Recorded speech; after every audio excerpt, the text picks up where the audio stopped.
Hello, Nutrition 120 students, and congratulations on completing your second exam this former week. We are moving on to vitamins this week, chapter 6. Like always, I want to encourage you to take great notes, very meticulous notes, because especially in this chapter, vitamins, there's many vitamins that we find in foods, and it is very crucial that you keep track of each vitamin and the details that I explained this week, okay? So let's do an overview of vitamins first before we go into each vitamin and explain their functions, roles, their deficiency symptoms, and their toxic levels if they do have any. But vitamins are carbon containing, and that's what we are talking about when we refer to the term organic molecules. Once again, in nutrition, organic means that it's carbon containing. It's essential for human survival or human function or life. And once again, in nutrition, essential has a broader term. Essential outside of the nutrition field usually means that it's just vital for a function or more in the human body. But in the field of nutrition, once again, the term essential has a broader definition in the sense that not only is it vital for human function or survival, but your body cannot make it in sufficient quantities or doesn't make it at all, so you have to get it from the diet. There's two main categories of vitamins. There's vitamins that are water soluble and vitamins that are fat soluble. So obviously the water ones dissolve well in water, in a watery environment in the body, while the fat ones don't. And I have an image here of a variation of colors from fruits and vegetables to denote the fact that an athlete's diet should look like this. It should be a variation of different colors from fruits and vegetables because the color of one fruit or a vegetable lets you know that it's composed of certain vitamins, because vitamins are responsible for giving fruits and vegetables their colors. For example, things that are orange usually mean they're high in vitamin A because vitamin A carries a pigment that makes fruits and vegetables orange. So here we go. Here's a broader explanation regarding the two main categories of vitamins. We have water and fat. So the water soluble ones include all your B vitamins. So if you've ever had an energy drink, energy drinks are infused with B vitamins. Those are the water soluble ones. And I will go through each slide and tell you whether the B vitamin is known by its numerical name, like B12, or whether it's known by its actual name, like thiamine. Now, other than the B vitamins, there's another water soluble vitamin called choline that we'll talk about, and vitamin C are also water soluble. These, the characteristics of these are that they dissolve well in water. They're easily transported in our blood because our blood is a watery environment. In excess, you can readily excrete them in the urine. And these have a lower toxicity potential because they're water-based and they can dissolve well in water, and you can also expel them quite readily. The fat-soluble vitamins usually have a toxic level because they're fat-based, and they don't dissolve well in your watery environment or in the body. Because of that, we tend to store them a little bit, I should say a lot more readily than the water ones. And therefore we have a higher potential for toxicity. Once again, you will find as I go through the slides that these do have toxic levels, A, D, and E, and K, because of that characteristic that they're insoluble in water. Also, we do require fat from the diet. So go back to the lipid chapter. We need to ingest most of our calories from fats, from unsaturated fats once again. And we need that fat from food to also help us transport fat-soluble vitamins, A, D, E, and K. So your body's unable to use and absorb vitamin A, D, E, and K if you don't have dietary fat from your diet. I'll give you an example. I worked with an athlete not so long ago who had an eating disorder, and it was anorexia nervosa. And many of you know in anorexia, they don't eat. There's this high control over starving oneself when it comes to food intake. And she didn't have enough fat coming from her diet altogether. So she was trying to compensate by having supplements that included the fat soluble vitamins. And I told her that her body's not even using them anyways because she doesn't have that fat from the diet. Okay. This is not from your book. This is from another clinical book that I used for another class. But this is a great flashcard for the exam, the next exam that's coming up. I will ask you things like this. For example, which of the following vitamins are good for bone health? And as you see here on the slide, vitamin A, D, K, and C are good for bone health. So I might ask you a general question as to list or identify the vitamins that are good that are related to a certain function or role in the body. Okay. Let's talk about the first B vitamin. Thiamine is the first B vitamin that we're going to be talking about. It's also known as B1. It's involved in two major functions in energy production and the nervous system. So I want you to think of energy production and nervous system health when you think of this one. I am going to go into detail regarding these two categorical functions. So it's important and crucial that you take notes. So as far as energy production, it's involved in a transition reaction in making energy, or ATP. And in that transition reaction, what happens is that pyruvate becomes acetyl-CoA. If you remember, when pyruvate becomes acetyl-CoA, it could enter the citric acid cycle. And this is part of aerobic energy system, or aerobic respiration, for athletes that utilize oxygen. Now, in that conversion to pyruvate to acetyl-CoA, there is an enzyme needed to convert pyruvate to acetyl-CoA, and that enzyme is called thiamine pyrophosphate. So thiamine pyrophosphate is the enzyme that's required to do this transition reaction from pyruvate to acetyl-CoA. And yes, you guessed it, thiamine pyrophosphate, that enzyme is made from thiamine. So it's involved in aerobic energy production. So if you're taking notes, please note that it's highly involved in aerobic energy production because of the fact that it converts pyruvate to acetyl-CoA. Also, we talked about glycogen in the past. Thiamine is involved in breaking down glycogen. So if you need to use glycogen, those carb stores for energy, you need thiamine. It also is involved in catabolizing the branched chain amino acids. And catabolism means the breaking down of the BCAAs, or branched chain amino acids, so we can utilize them in the body. They're also involved, thirdly, as far as energy production, thiamine is involved in these reactions in making ATP, or making energy, called decarboxylation reactions. Okay. And these decarboxylation reactions are reactions which remove a carboxyl group, or the carboxylic acid group. And thiamine is highly involved in the removal of carboxyl, or these carboxylic groups. Okay. And once again, it's also involved in branched chain amino acids to acetyl coenzyme A. So anytime you need to convert those branched chain amino acids into usable energy, into this substrate called acetyl coenzyme A, you need thiamine. There's also another component in aerobic energy production called succinyl-CoA. Succinyl-CoA is spelled Succinyl-CoA, CoA. And succinyl-CoA is part of the citric acid cycle for making ATP in aerobic respiration. So that substrate that's involved in the citric acid cycle, succinyl-CoA, keeps that little cycle going. It's only one of the few substrates, one of the many substrates, excuse me. So you also need thiamine to help make succinyl-CoA, which is involved in the citric acid cycle. And respectively, I want you to know that if an athlete is deficient in this, altogether it's going to diminish exercise endurance. Now, the recommendation, known as the recommended dietary allowance, or the adequate intake for men, is 1.2, and for women it's 1.1 milligrams. It stands for milligrams, the small m and the g. The reason why men need a little bit more of the water-soluble vitamins like thiamine is because men have more water compartments. And because you guys have more water, you guys will dissolve the B vitamins a lot better than the women. So because of that, it means you need a little bit more. Okay. I also use this for athletes. If athletes are increasing their caloric intake by about 1,000 calories, or if they're expending through exercise about 1,000 calories, for every 1,000 calories that they expend through exercise, I will add 0.5 milligrams of thiamine to their diet.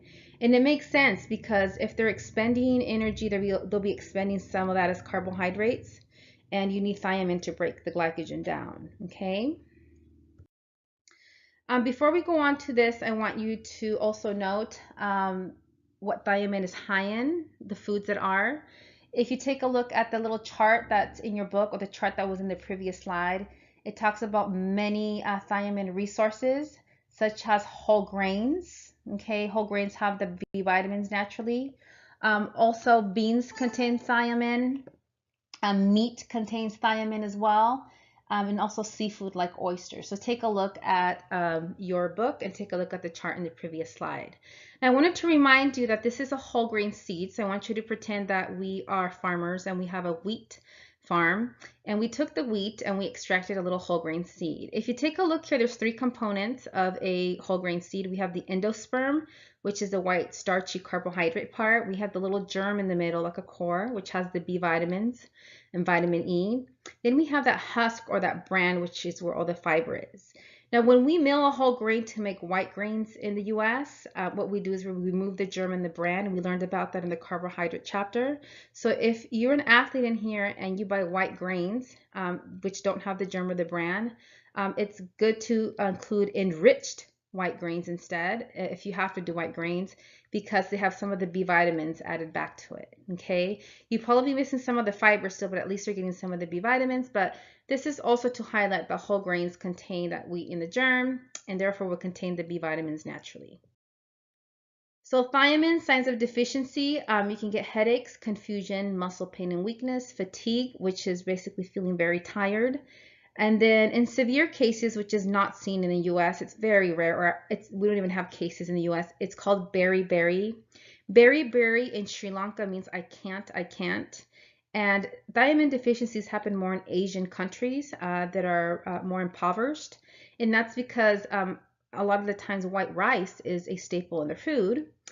And white grains as well, and they are unable to enrich the vitamins or put the vitamins back in the white grains like we do in the US. So because of that, they have B vitamin deficiencies over there. Also, if you know someone who is an alcoholic and has abused alcohol throughout their lifetime, they may develop a syndrome called Wernicke-Korsakoff syndrome. And in that syndrome, alcoholics are unable to absorb thiamine. Okay. Toxicities, this one is water soluble. Toxic buildup is rare, so there's no upper limit for this one. And supplements are probably not needed because you find thiamine fortified and enriched in many breakfast cereals and many grains, even in soy milk and almond milk. So we fortify B vitamins a lot in many foods. And as in the US right now, it's not a deficiency concern, okay? Now, before we start lecturing on riboflavin, which is the second B vitamin, I want you to note this regarding thiamine, vitamin B1. I forgot to mention this, but there's two types of beriberi. And beriberi means I can't. And once they get that means that what that refers to is that they can't perform functions, daily tasks in their lives because their muscles or their bodies hurt. And it has to do with nervous health if you have a thiamine deficiency. There's two types of beriberi. And once again, beriberi affects the muscle and the nervous system. There's a wet beriberi and a dry beriberi. The difference between the wet beriberi and dry beriberi is that if it's wet, there's heart failure that's going on, and the heart is inflamed and has, as a result of that, has had edema or water around it. Okay. I also want you to know that thiamine may increase the amount of lactic acid within the blood. So if you are deficient, I want you to know that lactic acid can also build up, and that can make your environment very acidic and very hard for your muscles to perform. Okay, so we're done with thiamine. Now you're learning there's a lot of details in these vitamins, so take great notes. Riboflavin is the second B vitamin. This one is also involved in aerobic energy production, just like thiamine, but it has different ways that it's involved in its own unique self. So it's involved in the aerobic production as far as macronutrients in fats, carbohydrates, and proteins. And how so? Well, in the citric acid cycle and in beta oxidation, which has to do with fats, and shuttling hydrogen atoms to the electron transport chain so we can make ATP. Now let me go a little further into details. There is a coenzyme or a carrier in the citric acid cycle that helps make ATP energy for the muscles. And that coenzyme or that enzyme carrier or an energy carrier is called FAD. It's also known as flavin adenine dinucleotide. It's in your book. And flavin adenine dinucleotide is made from riboflavin. So you need riboflavin to make that coenzyme that helps make ATP in the citric acid cycle. Another thing I want you to know, there's an enzyme called succinate dehydrogenase. And that's this succinate dehydrogenase helps with the oxidation of succinate to fumarate. And this thing that I just explained, this oxidation of succinate to fumarate, happens in the citric acid cycle. It's part of the cycle in order to create ATP eventually. So to get some of that part of the wheel going, that portion of the wheel, the citric acid cycle, there is one reaction where this happens, succinate to fumarate. You need riboflavin because riboflavin will make the enzyme that drives that reaction. It's called succinate dehydrogenase. I also want you to know there's an enzyme in your cells. Your cells have this enzyme in the cytoplasm called glutathione. It's spelled glutathione, glutathione. And that enzyme helps fight a lot of infections, any pathogenic material that makes it in the cells and try to destroy it. So glutathione is an immunity defense in the cells, and you need riboflavin because it makes glutathione, okay? I want you to think of milk, yogurt, mushrooms, cottage cheese, eggs, fortified cereals and grains, and alternative milk products when you think about riboflavin, okay? As you see here, riboflavin is found naturally in a lot of animal and plant-based foods. So if you're vegetarian, you can also get it from fortified cereals and grains and mushrooms as well. Okay. One more thing is that it's involved in beta oxidation once again, which is converting fatty acids. Beta oxidation involves getting the fatty acids into the mitochondria, and so that aerobic respiration can begin. And so part of that beta oxidation, getting the fatty acids into the mitochondria, involves an enzyme called beta dehydrogenase enzyme. And so that beta dehydrogenase enzyme is needed. And in order for you to make that enzyme, you need riboflavin, okay, from your diet. Let's talk about signs of deficiency, okay? And you can read the requirements that are needed. Riboflavin is needed in milligrams, as you saw in the previous slides, and men always need slightly more once again. But you do not need to memorize the values or the amounts that are needed for men and women for the test. I want you to focus more on the details of the functions and the roles and the foods, okay? Riboflavin, I want you to think about the mouth. When you think about deficiencies, you can get red or cracked lips. You can get a sore throat, an inflamed tongue. You can also get lesions in the mouth as well. Okay. Symptoms of toxicity. Toxicity is rare because it's water-based, so there's no upper limit or toxic level right now. And I want you to write this down. The name of the deficiency for riboflavin in severe cases is called erythoflavinosis. And erythoflavinosis, once again, affects the mouth and also the skin. So I also want you to write in your notes that not just is the mouth affected in a deficiency, so is the skin. You can get like dermatitis as well, okay, to some degree. Also, you can get, for example, I'll give you more examples. You can get red, scaly skin. It can also affect your red blood cells if you're deficient. I want you to write that down because there's an enzyme that is needed for red blood cells to function called glutathione reductase, and not having enough riboflavin will affect the red blood cells as well. Let's move on to niacin, which is the third B vitamin. It's the third one that was discovered. It bears the number B3. This one is involved not only in aerobic respiration, but also anaerobic. So this is the first B vitamin that's involved in anaerobic respiration or anaerobic energy production for those high intensity athletes. I also want you to know that you can make niacin in the body. So you can make it endogenously. You can synthesize it, is another name for it in the body. You need an amino acid called tryptophan, which is one of the essential amino acids that you have to get from the diet, and it's high in turkey and chicken, a lot of meats. But tryptophan will get converted to the B vitamin niacin in the body. Okay, so I just want you to know you can make that. And if you want to know if you're wondering how much niacin can you make from the amino acid tryptophan, you need 60 milligrams of tryptophan to make 1 milligram of niacin. Okay, and you can Google how much tryptophan certain foods have and amounts, and you can find that easily on Google. But 60 milligrams of tryptophan from food, will make 1 milligram of niacin in the body. Okay. So once again, this is the first one that's involved in anaerobic and aerobic production, and let me explain how. Okay. In aerobic energy production, if you remember in the citric acid cycle, we make a coenzyme or energy carrier called NADH. NADH was one of those hydrogen carriers that carries hydrogens to the electron transport chain. So along with riboflavin FAD, NADH also accepts hydrogens in the citric acid cycle and is able to shuttle those into the electron transport chain, the final stage, to make ATP for muscles and your body. As far as anaerobic respiration, if you remember, there's a process in anaerobic energy production. There's a process called glycolysis, which you convert glucose to pyruvate. And when you make glucose, when you convert glucose to pyruvate, in that process, you don't just only create pyruvate, but you also make NAD as well. So you make NAD in both aerobic and anaerobic energy production. That's why niacin is important in both systems. Okay.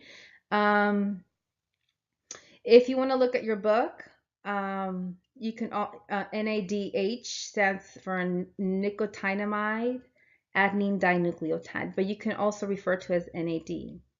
And as you see here, men need a little bit more, 2 milligrams more, 16 versus 14 milligrams in women.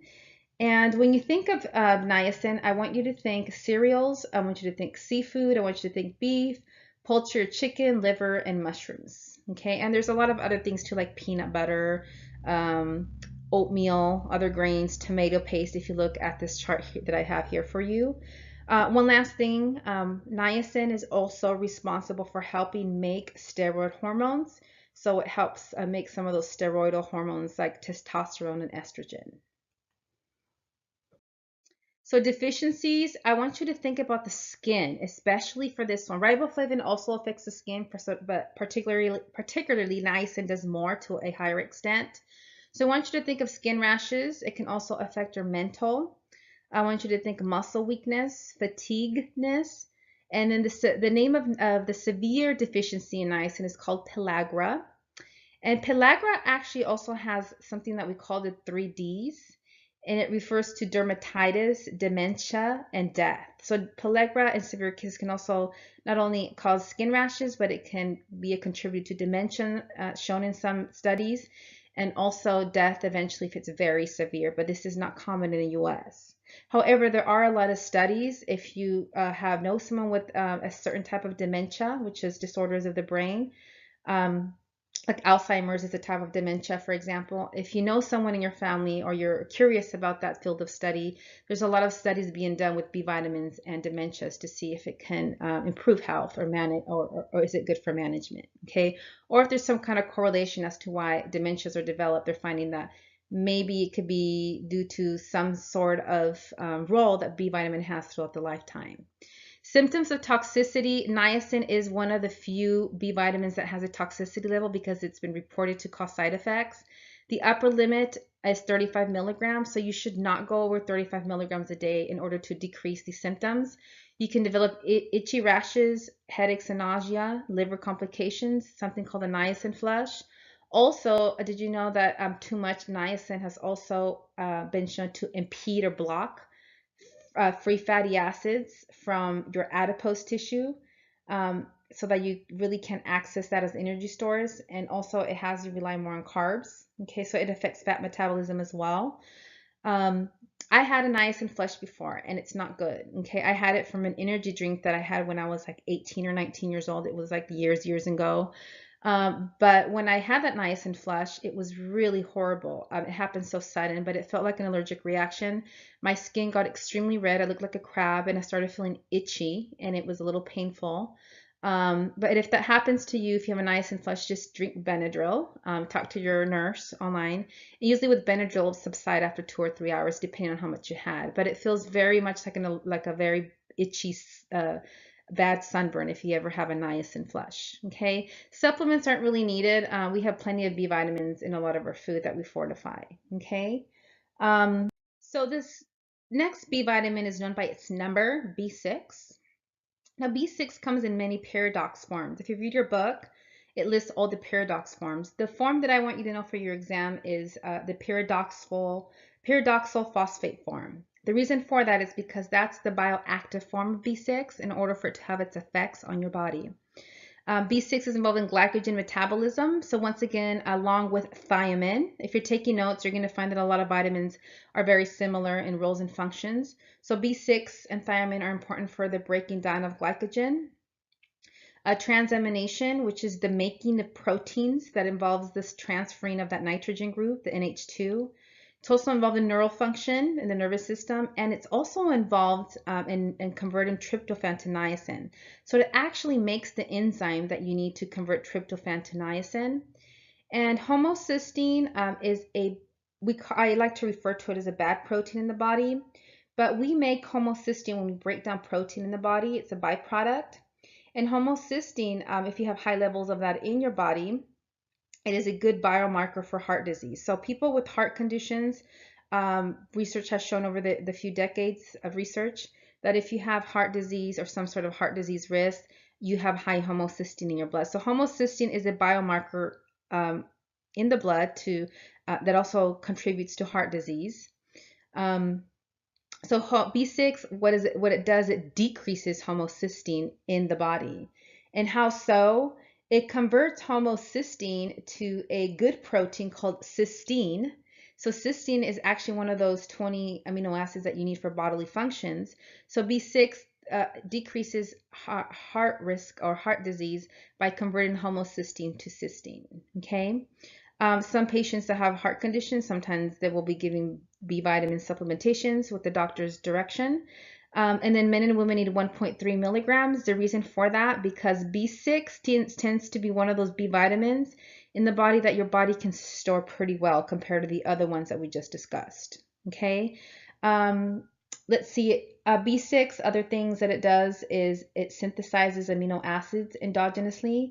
So when you have to make those 11 non-essential amino acids that we talked about in the protein chapter, you need B6 to help make those amino acids.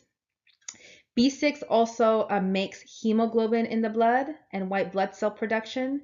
So you need B6 to make that protein, that blood protein hemoglobin that carries oxygen to tissues. Okay. A lot of us think that iron deficiency can contribute to an anemia, but you're going to find that B6 and other B vitamins also contribute to anemias because they are involved in blood cell production and function. So signs of deficiency are rare in the US, but they include things like typical of the B vitamins: nausea, convulsions, skin disorders, fatigue, weakness, and anemia. You're noticing some trends here, and I want you to take note of them because for the exam, I will ask you what are some common signs and symptoms of all the B vitamins, and you're finding some common things like nausea and fatigue, for example, are very, very common in skin disorders. Okay. This one does have a toxicity level. So the upper limit is 100 milligrams. It's recommended not to go over 100 because, in the ranges of thousands, you can actually have irreversible nerve damage over time. The good thing is that your body is very, very resilient when it comes to toxic effects. So you would have to be ingesting this for about several months to maybe, close to a year to start feeling some of the effects, but in a prolonged period of time, in the thousands, you can have irreversible nerve damage. You can also have impaired gait, which is the way you walk, okay, the way that you get around in your legs. Peripheral nerve damage. The periphery means the hands and the arm and the legs. It's anything away from the torso, okay? So it can have nerve damage to the periphery. Supplements are not really needed. Once again, it's a rare disorder or a rare deficiency in the US. I want you to think for some of the highest sources, I want you to think beef, poultry, fish, and eggs. But once again, if you're a vegetarian, those are all animal sources. You will find that you can find B vitamins in soy milk and almond milk and coconut milk and fortified cereals and pastas and grains because we put them in foods so that can be easier for vegetarians to get, okay? Let's talk about B12. So B12 is also known as cobalamin, but I refer to it as B12. It's known as its numerical name, B12. I want you to note this. B12 is the #1 B vitamin that we can store pretty well in the brain and in the muscle tissue. So we can store it pretty well in the body. So because of that, deficiencies for B12 tend to be slower in progression compared to the other B vitamins, okay? Functions include energy production. Once again, you're finding that the B vitamins are all involved in energy production. They don't make energy in the form of calories, but they are responsible for the reactions that help make energy, okay? As you're finding, they're involved in a lot of enzymatic activity. I want you to note that B12 is a concern for the elderly and vegetarians, and it's involved in the making of proteins and DNA synthesis. In the myelin sheath, if you remember, the myelin sheath are sheaths that encase or insulate your nerves so that when you send electrical impulses, the nervous system, the nerve impulses stay in the respective paths, such like electrical taping. It provides methyl groups for the making of DNA. So if I ask on the exam, how is it involved in making proteins? It provides the methyl groups for making proteins. Okay, the methyl group is CH3. It's also involved in cofactors or enzymes that make the myelin sheath, and it also prepares fatty acids to enter the citric acid cycle by converting them to succinyl-CoA. Also, this one's involved, just like B6, in improving heart health, that homocysteine. It converts homocysteine to methionine, and by doing that, it decreases heart risk health. And methionine is one of those 20 amino acids that you need. So it converts this homocysteine bad protein into a good protein that you can use for functions in the body. Okay. And once again, men and women need 2.4 micrograms. Notice the difference here. It's a different little M. It almost looks like an upside down U. When you see that superscript M, it means micrograms, not milligrams. So B12, you need 2.4 micrograms, which is smaller than a milligram. Okay. B12 is only found naturally in animal products. It is not found in plant products, although we are finding that there might be some algae that might be making B12 on their own. But as of right now, they're found in animal products naturally. But if you're vegetarian, once again, don't fret. You can find them in whole grains, pastas, and your alternative almond milk, soy milk, all your alternative milks, coconut, hemp milk. Okay. I'm also finding that B12 is starting to be fortified in some juices as well. B12 deficiencies develop slowly. Once again, I already told you why. I also want you to know that in the stomach, gastritis, gastric means stomach. So gastritis means inflammation of the stomach cells. If you know someone with gastritis, it may affect something in the stomach called intrinsic factor. Intrinsic factor is a protein that is found in the stomach that you need in order for B12 to be bounded to it so you can absorb and use it. If you don't have intrinsic factor in the stomach or it's limited or affected somehow, you will not be able to absorb and use B12 in the body, okay? So for those of you that have gastritis, or the elderly too tend to have that disease because the cells deteriorate as you get older, they may be a threat to those with that disease, any inflammation of the stomach, because your stomach will make less intrinsic factor, which once again helps absorb B12 in the small intestine. Also, once again, signs of deficiency, since B12 helps with heart health, you may have high homocysteine. It may set you up for heart problems. Also, you may have neurological problems because the myelin sheaths can swell and break. And then the name of the anemia for B12 is called pernicious anemia. And in this anemia, the cells are large and irregular because, once again, B12 is involved in the making of proteins, and there's proteins in the blood. So the fact that you cannot you can't allow the red blood cell to reach its final stage of DNA synthesis, it attempts to compensate by making this big, large, irregular cell. And what happens, it's an immature cell, and it dies early. And you can get an anemia called pernicious anemia. I forgot to mention, but B6, the anemia with B6, if you looked at the slide, is called microcytic hypochromic anemia. And in that anemia, in B6, the anemia is due to the fact that you are not making enough hemoglobin in the blood, okay? And once again, if you wanted to know where we make red blood cells is in the bone marrow, okay? Symptoms of toxicity are rare. So as of this one, it's very rare in the US, but I have noticed that some vegetarians, if they don't eat fortified whole grains and alternative milks, they may be prone to that B12 deficiency as well, okay? The next B vitamin is called folate. and I want you to know this. There's a form of folate that men were chemically made in the lab called folic acid. Folic acid is more stable than folate, and I can put it this way: folate is the type of this B vitamin found in foods, in natural foods. Folic acid is the form of folate that we make in laboratories to make more stable and more absorbable in the body. It has more bioavailability, and we put it in fortified products because it's more stable. It can withstand heat and manufacturing practices.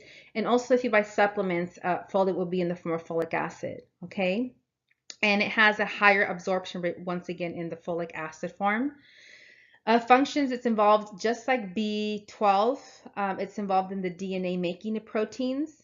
It's involved in the cell division. So when the cells have to divide, and your body has to differentiate between the good genes and the bad genes, and also correct any errors in the gene coding, folate's involved in that reading. Folate is important for pregnant women. Doctors will advise that you have more folate, or in the form usually more folate from foods, and also take a folic acid supplement in order to prevent neural tube defects in the baby so that the spinal cord fuses correctly.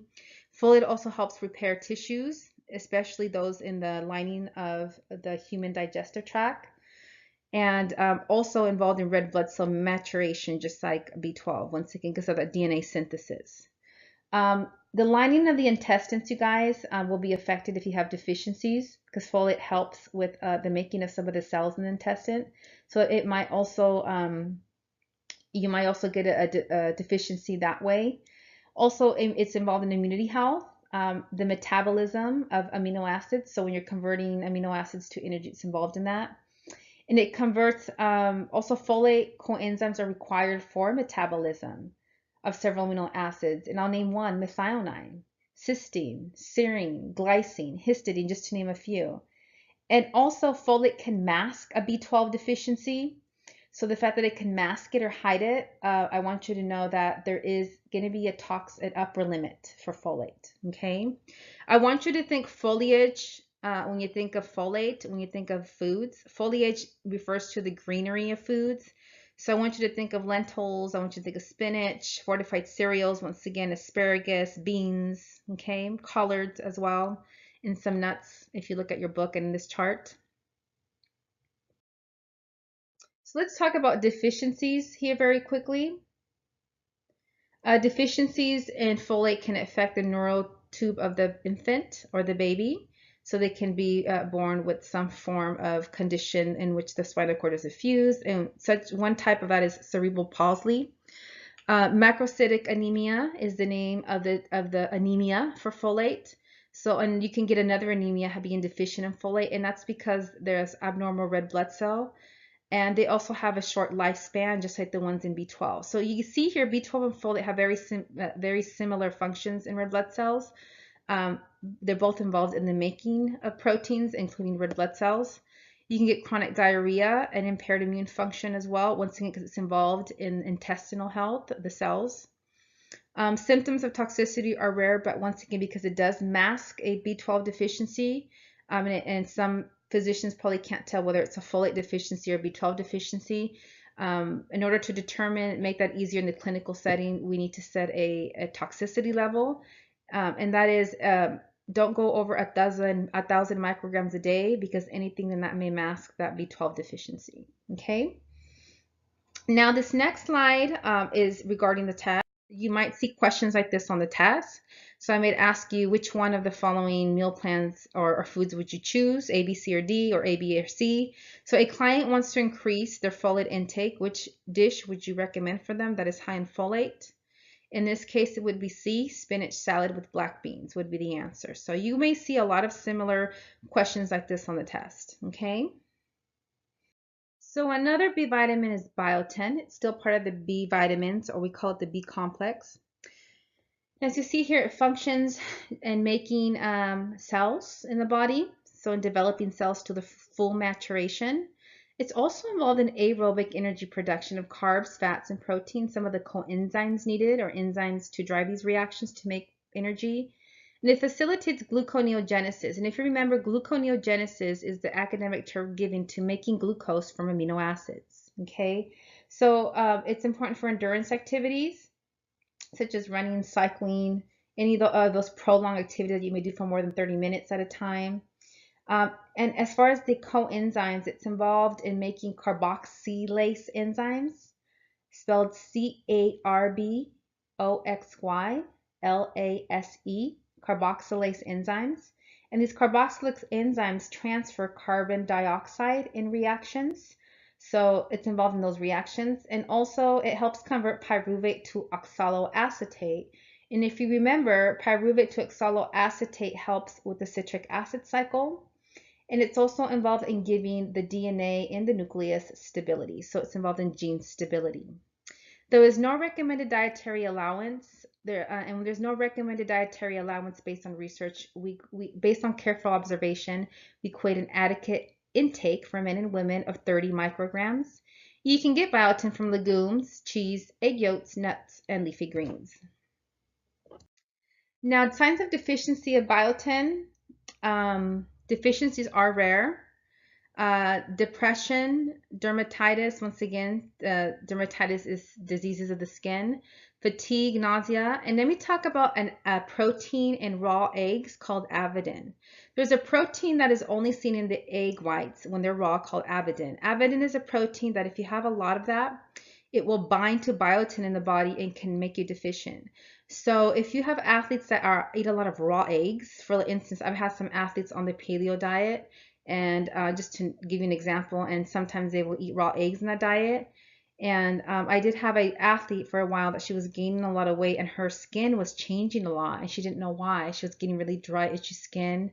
She was having to go to a dermatologist to correct her skin issues. And what they found is due to her high raw egg white intake, she had a lot of avidin in her body that was depleting the biotin. Okay, but when you cook the eggs, the avidin is destroyed. Okay. Symptoms of toxicity are none. So as of right now, there's no upper limit. Supplements aren't really needed because it's one of those B vitamins that is commonly fortified and enriched in foods. Let's talk about pantothenic acid. Pantothenic acid is involved also in aerobic energy production of carbs, fats, and proteins. And how so? It makes a component in acetyl-CoA, and it's involved in the component coenzyme A in acetyl-CoA. So and we call that a metabolic intermediate because it's an intermediate. It's something that is made between reactions before we make ATP. It's required for the synthesis, once again, of coenzyme A, which is part of aerobic respiration or the aerobic energy system. So if you do supplement, a lot of the supplements are pathenin, and it's actually bound to something called cysteamine. And it has been shown to reduce elevated blood lipids in humans. So if you know someone with a lot of bad blood work, in which they have a lot of lipids in their blood work, a lot of doctors will recommend supplementation with pathenin, which will help reduce those elevated lipids. It is postulated, I want you to know, that this action is due to be accelerated. It synthesizes more coenzyme A as well. So some athletes will supplement with pathenin in order to try to create more coenzyme A and have more endurance energy. It has also produced an anti-arrhythmic effect in the animal hearts, just so you know if you're into veterinarian, by increasing the making of ATP. I also want you to know that a study of elite distance runners who were given 2 grams of pantothenic acid daily for 2 weeks found a 70% reduction in lactic acid buildup and even a 7% reduction in oxygen consumption during prolonged strenuous exercise. So it's also being studied with a lot of endurance athletes, and especially distance runners that are elite, to see if it reduces lactic acid buildup in the blood, and they're showing that it does. Okay, so it could buffer those hydrogen ions. I want you to think whole grains, legumes, potatoes, and tomatoes when you think of natural sources. And I do want you to know there's not an actual recommended dietary allowance for pantothenic acid. So based on careful observations, we've created adequate intake for men and women of 5 milligrams. Signs of deficiency include sleep disturbances, impaired coordination, muscle cramping, fatigue, and nausea. If you refer back to the functions, it makes sense. And as of right now, there's no upper limit for this one. It's also a commonly fortified B vitamin in foods like whole grains, It's found in whole grains naturally, fortified in enriched cereals, drinks, and alternative soy milks.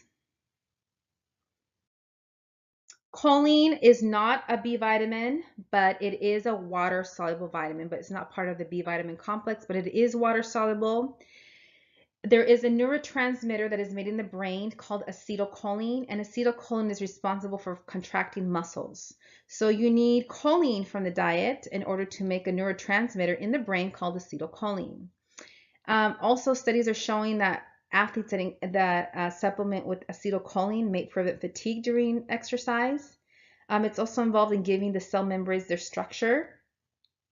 And during exercise, it also helps increase how you use fatty acids. So it speeds up the metabolism of that.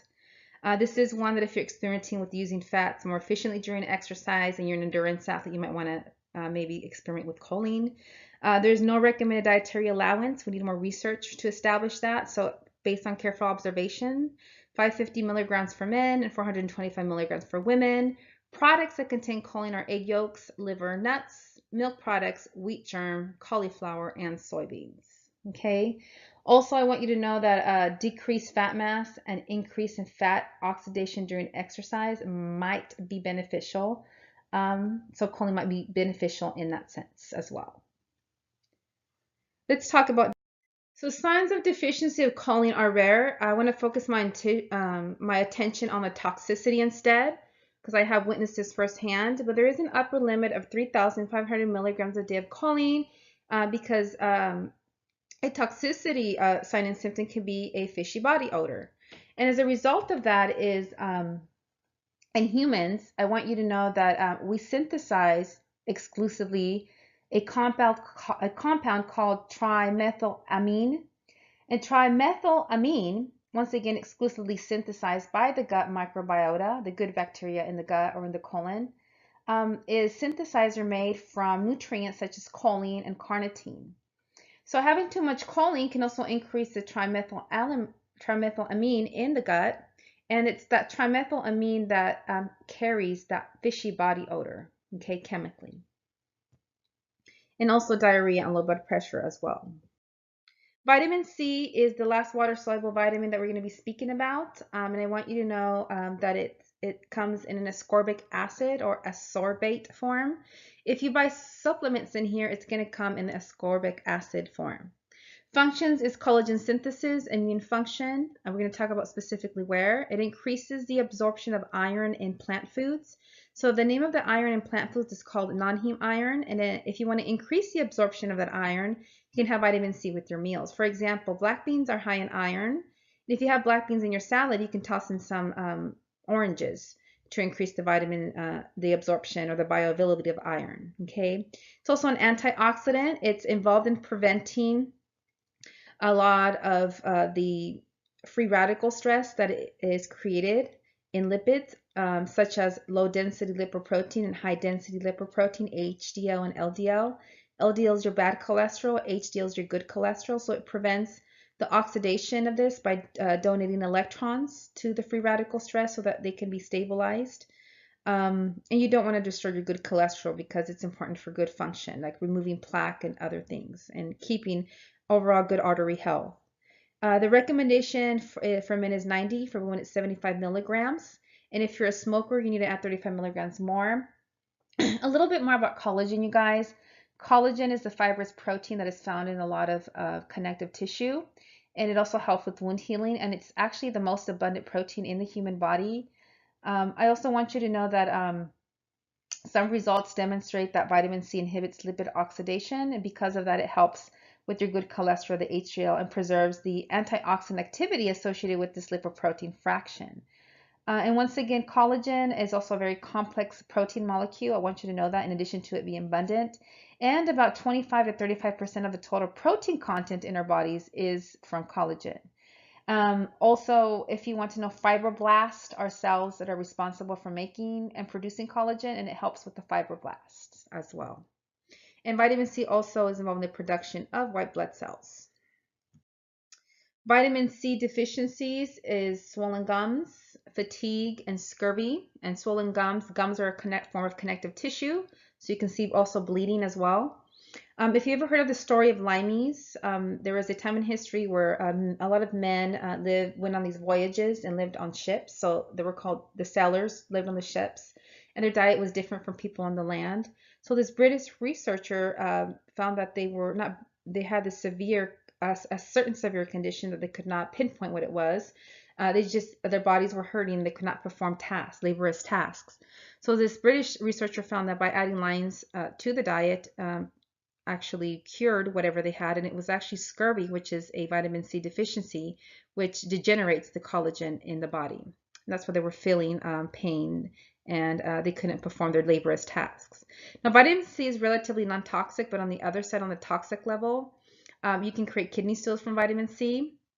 The reason for that is when a vitamin C is present in the body and it breaks down, it's processed or metabolized, it creates calcium oxalate as a byproduct.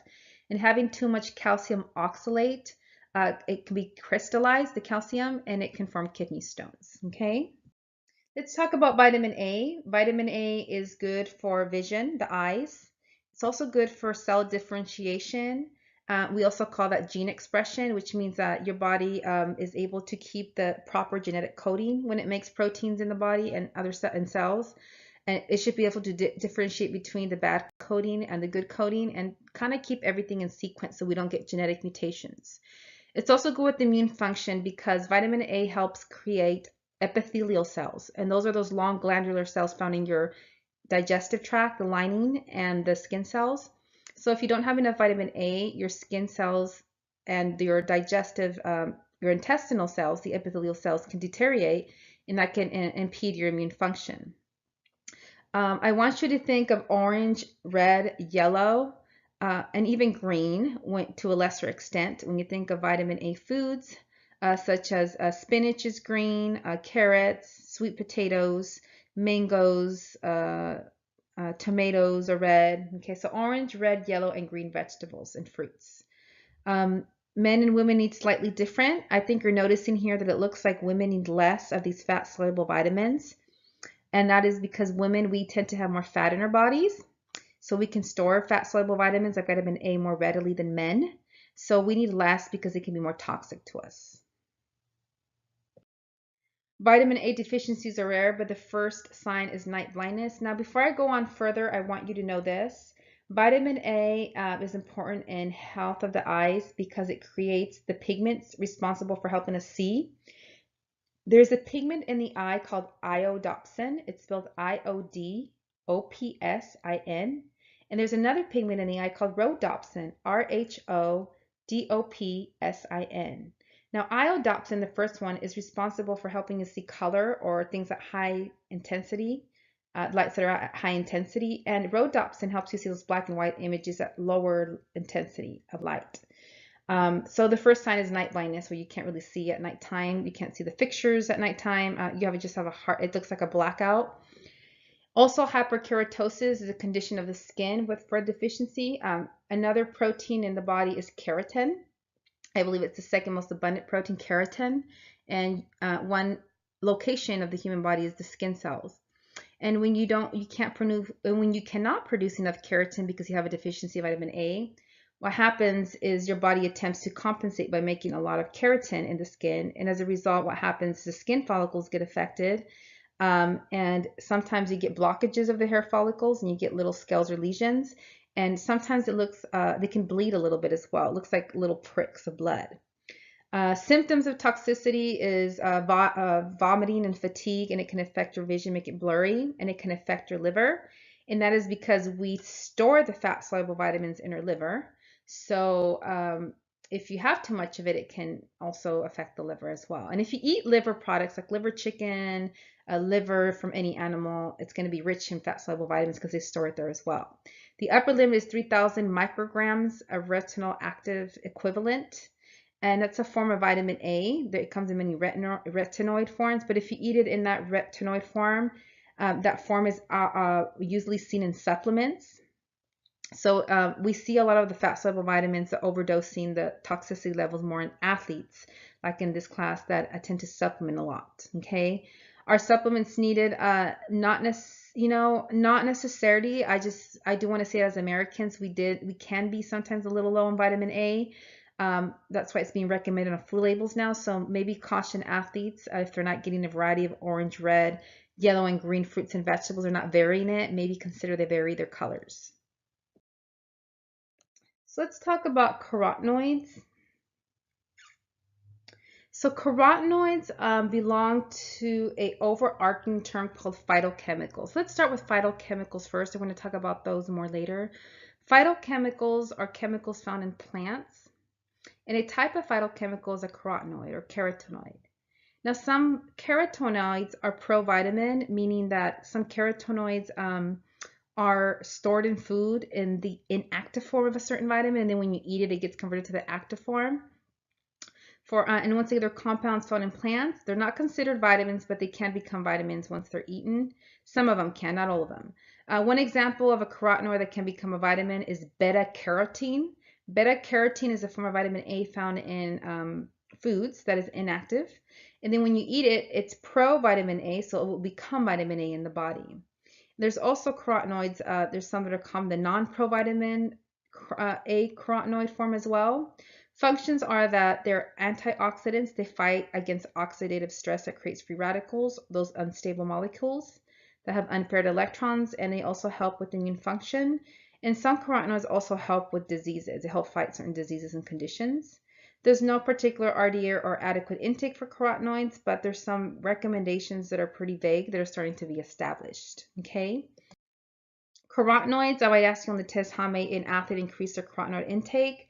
They can increase it by consuming 5 to 9 servings of fruits and vegetables daily combined. Vary their colors in fruits and vegetables, and drink 100% fruit or vegetable juice. In regards to 100% fruit or vegetable juice, you guys, I want you to know this, is that research is showing that 100 milliliters of fruit juice or vegetable juice a day is sufficient enough to get some of the benefits from it, like the carotenoids. But they're saying that anything above that can add more of those unnecessary sugar intakes that we really don't need, okay? But a good thing is with athletes, sometimes we can overconsume a little bit because we tend to expel more energy. Are supplements needed? I think if you get plenty of fruits and vegetables of different colors in a day or in a week, I think it's okay. I think if you have a disease, you might need a supplement, but also increase your intake of fruits and vegetables in different colors. But if you do take a supplement, some other carotenoids are like lycopene, lutein, which is good for the eyes as well. Okay. I also want you to know that vitamin A, along with the carotenoid called lutein, Lutein, helps scavenge free radicals in the eyes. So if you're an athlete in here who works out outdoors a lot or trains outdoors, like a runner or a swimmer, or triathlete, and you run a lot in the hot season when the sun is strong, maybe wear some sunglasses. If you don't, make sure you have plenty of vitamin A and lutein in order to help fight those free radicals that may damage your eyes from the UV ray lights. Vitamin D is the second fat-soluble vitamin. It's considered the sunshine vitamin. All I want you to know for this is there is a pigment on your skin called dehydrocholesterol, 7-dehydrocholesterol. It's in your book. This pigment that is found in your skin, the 7-dehydrocholesterol, when the sun hits it, it's converted to calcium in the body. And the liver and the kidneys help convert this dehydrocholesterol into the active form of vitamin D in the body, which is calcitriol. So calcitriol is the active form of vitamin D in the body once it gets converted. Okay. Now, if you want to know a little bit about the process, is this cholesterol in your skin pigment called dehydrocholesterol gets converted to D3 and then to a component called calcidiol, and it eventually gets converted to calcitriol, and then it has its effects on the body. Okay, so you can get vitamin D one way is from the sun. If you're fair skinned, about 3 days a week at peak level when the sun's at peak. About 15 to 30 minutes on your skin and in your extremities, like your arms and legs, is sufficient. If you're a little darker skin, you might have to do double the time because of the melatonin in your skin. But vitamin D also helps control blood calcium levels and bone growth development, and it helps. It's considered a hormone-like vitamin because it acts like a hormone. It tells calcium when to get into the bone to build bone. But I want you to know too that vitamin D is having a lot of correlation too with brain health, with longevity, living longer, with combating depression, with heart health as well, with immunity health. So vitamin D is a very complex vitamin. It's a power vitamin, and Americans tend to be deficient on it. Okay, we don't have sun here year round, but we also don't get enough of the foods that have vitamin D, like sardines, salmon, fish, mushrooms, eggs, and dairy products. Okay, the RDA and the AI for men and women are 600 international units if you're under 70. If you're 70 or under 70, 600 international units is a old term. I should say an old unit. IU, international units, are an old unit. They're being converted to micrograms now. So I want you to know this: 15 micrograms is equal to 600 international units. So in this class, we all need 15 micrograms a day, or 600 international units. And if you're older than 70, you need 800 international units, which would be a little over 15 micrograms. Okay. Vitamin D, let's talk about the deficiencies. So rickets and osteoporosis are the names of the deficiencies. Rickets refers to children, so we call it rickets when it's in children. And rickets is predominant in the sense that we see this deformed pelvic bone and bow legs, okay? And we see it more in third world countries that are not well developed, like the US, more impoverished. Osteoporosis is the name of the deficiency of vitamin D in adults. And for women in here that have their menstrual cycle, when we hit menopause and we no longer have that menstrual cycle, we are prone to osteoporosis because our menstrual cycle used to help us with bone health as well. Also, if you've heard of this term osteomalacia comes before osteoporosis. It just means when the bones start to get soft, and then eventually, if you don't take care of your health over the years, they can turn to osteoporosis. Okay. Symptoms of toxicity. It is toxic, but it's rare in the US. The upper limit is 50 micrograms a day. There's a term called hypercalcemia that happens if you have too much vitamin D, and that is that it'll expel and extract a lot of calcium from your body, and that calcium ends up in the blood, and it can become crystallized and become kidney stones. It can also affect the heart, called heart arrhythmias, and it can also impede your muscle performance. Okay. Are supplements needed? This one is one that supplements may be needed because it is deficient in a lot of Americans. Okay. As you see here, salmon and sardines and milk and dairy products, but also fortified cereals and orange juices and milks are also being fortified. If you're a vegetarian, you can find soy milk, coconut milk, and I'm even finding that some grains are starting to be fortified with vitamin D. I've seen some breakfast cereals have it. Okay. So I posted this chart just to let you know that it's used in the clinical setting for those of you that go get your blood serum levels tested for vitamin D to see if you're deficient or in optimal levels. And it's usually measured in nanomoles per liter, which is on the first column. So your doctor may also use other types of measurements like nanograms per milliliter instead. But this is just letting you know that depending on the ranges that you land on, you may be associated with the deficiency or optimal level. So it's showing here that if you fall with the 100 to 250 nanomoles per liter, that you are in optimal levels. And if you're in 40 to 100 nanograms per milliliter, you are also in optimal levels. And on the top, it's showing that if you want to know what levels fall in deficiencies, you can do that. But once again, they may be measured in nanomoles per liter or nanograms per milliliter, depending on what your doctor uses. Let's talk about vitamin E, the second to last fat-soluble vitamin. For this one, I want you to know that it's involved mainly just for the sake of time, and for the lack of time, because we don't get a lot of time in these months to be able to cover every single detail. But vitamin E main function that I want you to know for my class is that it has an antioxidant effect on the cell membranes. And if you remember from the fat chapter, the cell membranes are a phospholipid. So they have phosphate groups that like water, and they also have those fatty acids that are hydrophobic or don't like water. Okay. It comes in many tocopherol forms, but the one that I want you to know is the alpha tocopherol form because it's the most predominant one and the most bioactive in the body. Okay. So men and women, we need 15 milligrams. And once again, the cell membrane encases the genetic material. So we can also say that vitamin E helps protect genetic material and genetic mutations. It prevents them. Once again, it has to do with cell membrane integrity because vitamin E will donate electrons to our cell membranes when there's free radicals there, because free radicals are, as a result of free radicals are denoting that there's unpaired electrons. And if there's unpaired electrons where there's free radicals, they will go around destroying other cells in the body to steal the electrons from. So in order to help prevent that, vitamin E will donate electrons to the cell membrane so they can be stabilized. Deficiencies are rare, but I want you to know that just like the other vitamins that we've been learning about, a common symptom is muscle weakness, loss of motor coordination, and the name of the anemia with vitamin E is called hemolytic anemia.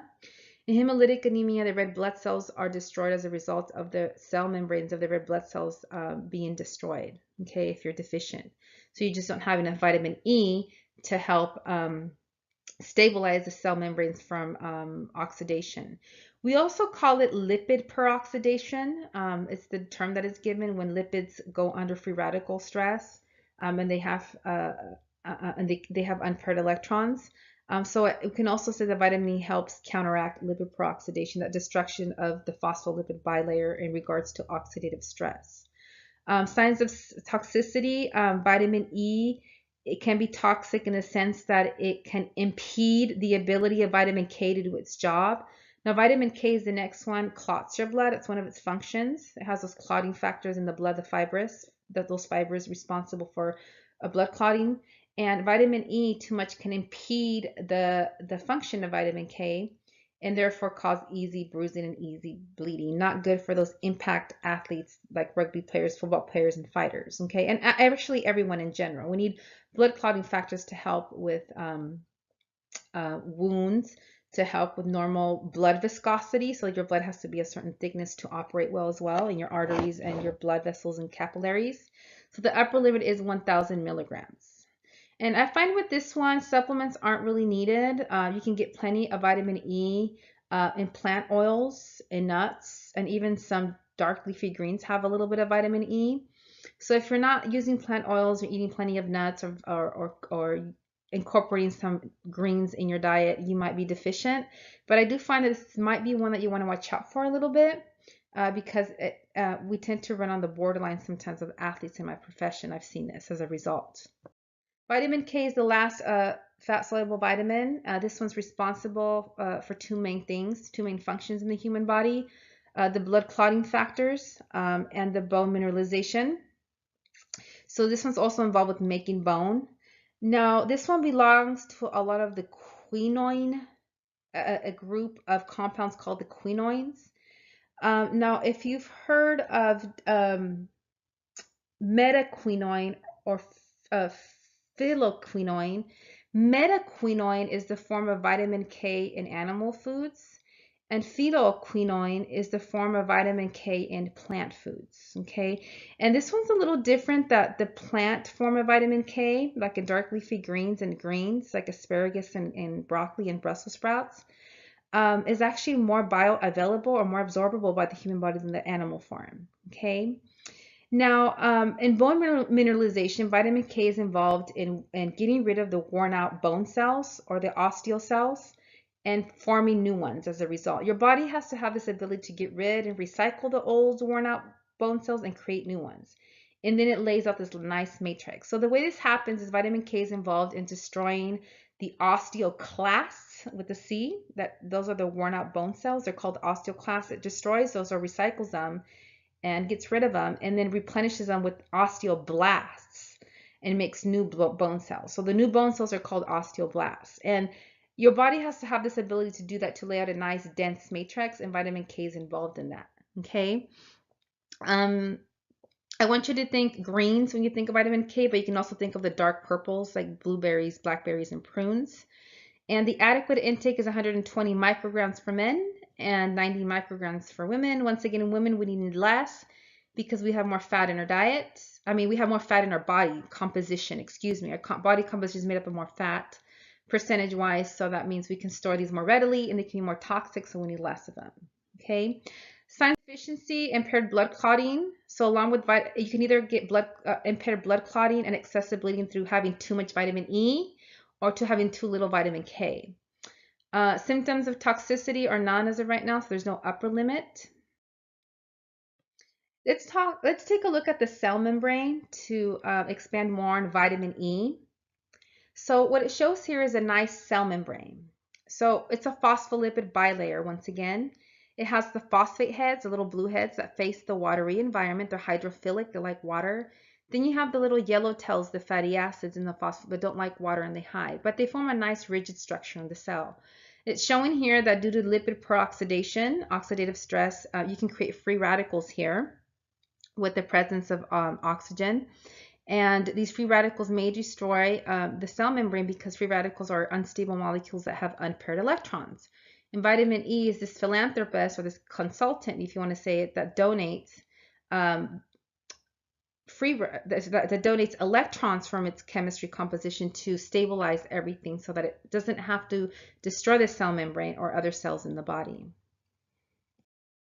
Let's talk about phytochemicals a little further and what they are. So phytochemicals are chemicals found in plants. Phyto means plant. There's approximately 50 phytochemicals that are consumed in the typical American diet.